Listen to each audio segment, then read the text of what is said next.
Welcome to another feature of Everybody Has a Story, sponsored by Fuddruckers. When I have the opportunity, I like to sit down with some legends of high school athletics here in New Mexico. And this next person has over 500 wins, multiple state titles, and has produced one of the most consistent programs in the state. He talks with me about how he got into coaching, why he describes himself as a 20/20 player during high school. You're going to want to hear that story. And he talks about other topics like how the game has changed, and even the death of his wife. Enjoy my conversation with Las Cruces volleyball coach, Keith Leupold. All right, Coach, I like to start off a lot of these kind of one-on-one interviews with the same question. If I were writing a story about your life, what would the movie title or the book title be of that story? Wow. Local boy makes good, I guess. Yeah, local boy being from southern New Mexico? Yes. You know, starting off in Deming, ending up in Las Cruces, that's, maybe 60 miles, something that maybe 60 miles is in the title. What do you remember about growing up in Deming and southern New Mexico? Well, it was a different era, of course. It was the pre-social media, pre-cell phone, pre-computer era. And it was a good time growing up. During my high school years, I had a chance to be on teams coached by Frank Dooley, who was a legend in the southwestern corner of the state. And I credit a lot of my coaching to watching what he did as a basketball coach and learning from him. You played basketball growing up, is that right? Basketball and tennis. Yeah. What do you remember about those two sports and playing at the high school level? You remember the trips, the camaraderie, the friends. I always tell my kids, it's not going to be about the in-between the lines stuff. It's going to be outside the lines. It's going to be the trips you take. It's going to be the relationships that you foster that last you for, tens and 20s of years. It's going to be the friends that you make that are going to be at your side when you really need them. What kind of player were you? I was a 20/20 player, I always tell my kids. That meant if we were up 20 or down 20, I was going to get some playing time. What got you into volleyball then? How did you kind of steer to that course and direction? When I came to New Mexico State as a student, there was a pretty active club scene for men's volleyball, and I got involved in that. I think it was a natural transition from both tennis and basketball, and so I had a passion for that. When I came and took this job in 1985 as a 26-year-old, I asked Dave Thompson, who was then the athletic coordinator at this school, what are your expectations of me? And his comment at that time was, if you can beat Mayfield every other year, you can have this job as long as you want it. And does that still hold true? As long as you beat them, you'll keep the job? I don't know what the parameters of the job are now. I do know that volleyball has grown immensely from that time. It was in its infancy. The NMAA had sanctioned volleyball, I think, perhaps in 1975. The players who see the sport now, the sport is fast and dynamic now, and back then it was really slow and plodding. But we didn't know any better as coaches. Did you always want to be a coach? When I went to college, I took no PE classes, zero. I have a double major in history and English, and I don't know that I really set out to coach. I know I didn't set out to do 34 years at the same school, but life moves you in those directions, and you follow your heart. And so I've been here for, since 1985, and I'm going to finish, God willing, when I lose the passion for it. How has volleyball and being a coach through decades changed? You mentioned at the beginning social media is a different world. How have things changed? I don't think it really has changed that much between the lines, except for the evolution of the sport. I still have girls who love to play, who have a passion for the game, and that hasn't changed in 34 years.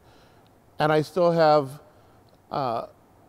good support from the administration here, but I think there's a little bit more pressure perhaps outside the lines when it comes to social media, when it comes to club, which has been an entity in the last 10 years or so for sure.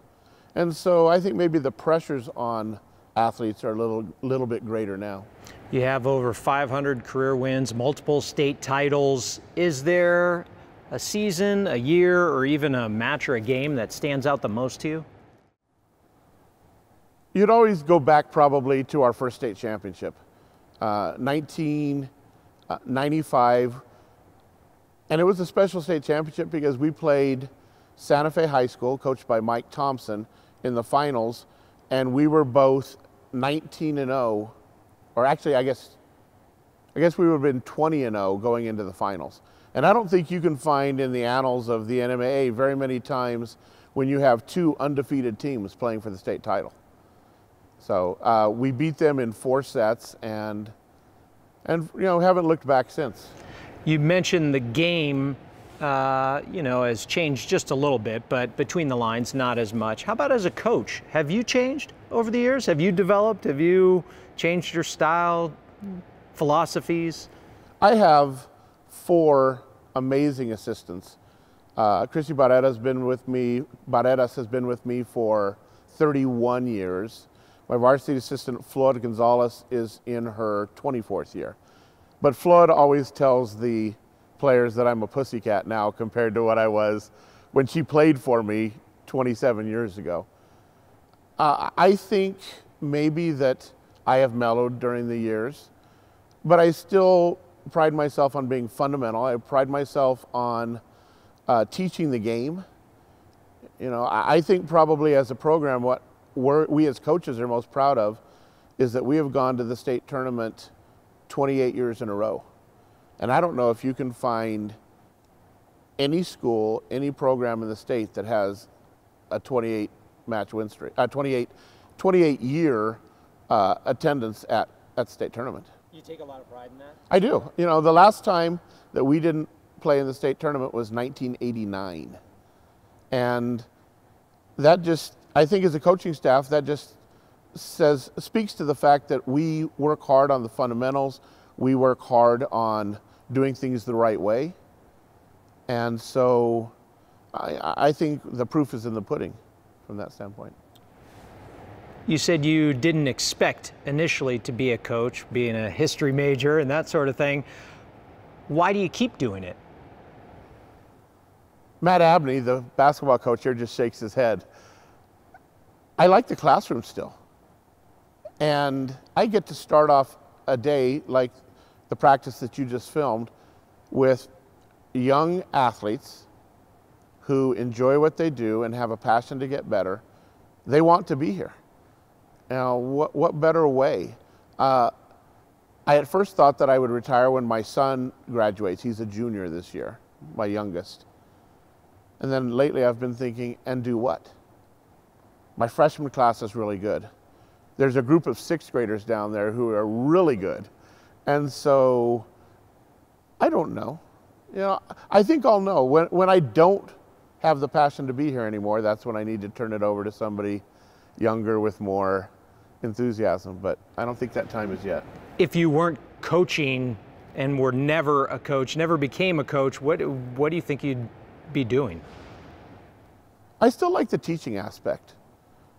I like teaching. I think that's in my DNA. My father was a teacher. My mother was a teacher. 3 of my brothers are teachers.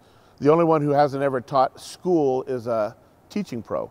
I think we are, as a family, enthusiastic about what we do, and I think we are people, so to speak. I think we like working with people, and I think I have a passion for that. So it would have been something, whether it was coaching. Coaching is just teaching, essentially.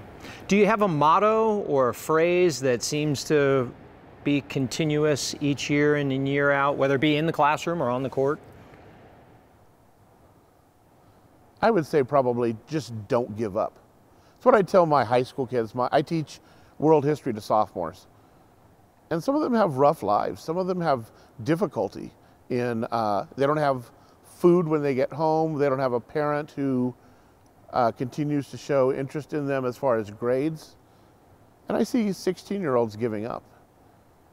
And I think that's the motto we all have. You know, my wife passed away in 2011 from breast cancer.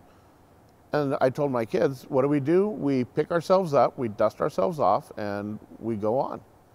And I think having that determination to do such things, I think that's important for not just those of us who are involved in the NMA and athletics, but it's important for every kid at the school to hear that. Going through a tragedy like that and losing your wife, did that change you? Did it change your coaching perspective or anything like that? Well, she was a big part of what we did. You know, I always said my kids like me, but they loved her. And so losing her was difficult on this program. We've had great parents, you know, pick up things. I